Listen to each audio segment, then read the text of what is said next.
श्री स्वामी समर्थ. जगी सर्वसुखी असा कोण आहे, विचारे मना तुझी शोधेनी पाय.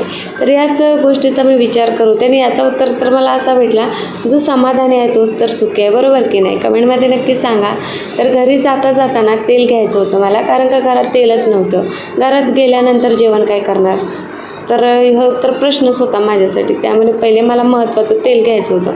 आणि दुकानात गेल्यानंतर आमच्या रुद्राची नजर ना इकडे तिकडे बिरबरत बोलतात ना असते.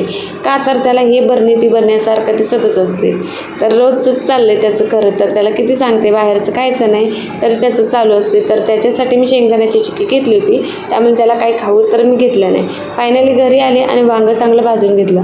का तर सारखा मागं लागला होता, मला वांगं भरलेलं पाहिजे. तर भरीत वांगं पाहिजे होतं त्याला, भाकरी आणि भरीत वांगं.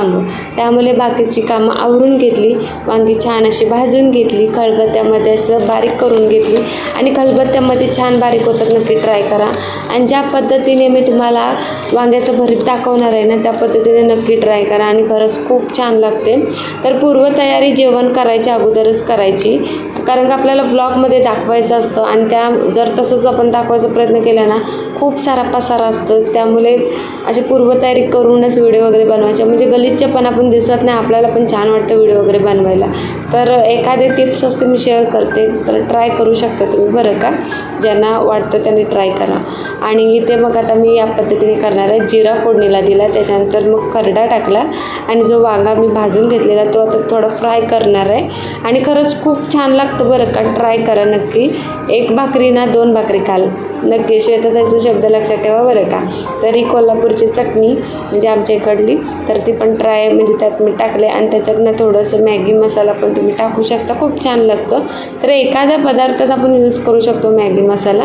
आणि इथे वरून शेवटी मी कांदा आणि टॅमॅटो टाकणार आहे, कारण का आपल्याला ना थोडं कांदा कच्चंच पाहिजे. वांगं भरीत बोलतात ना त्यात. तर इथे आपलं तयार झालेलं आहे झणझणीत असं वांगं भरीत. आणि आता मला करायची होती भाकरी. तर भाकरी तर बनवायला बोलतात ना कंटाळा तर येतच खरं, पण एवढंच चांगलं मेनू बनवलं आणि त्याच्यासोबत भाकरी नाही मग काय विषय. त्यामुळे मग भाकरी पण पटकन थापून घेतली. रुद्रला लागली होती भूक, त्यामुळे त्याला पण कंट्रोल होत नाही भूक लागली तर. आणि इकडे दोडक्याची आमटी, इंडक्शन असल्यामुळे तिकडे दोडक्यानं शिजवून घेतलं आणि इकडे फोडणी मारली. तर पटापट आपलं जेवण पण आवरून घेतलं. आणि खरंच जेवढ्या तुम्ही फास्ट जेवण आवरणार आहात ना कामं, तेवढी तुमची फास्ट कामं आवरली जातात. बाकीचं तर झालं होतं. रॅकमध्ये बरणी वगैरे मला सर्व सामान व्यवस्थित ठेवायचं होतं.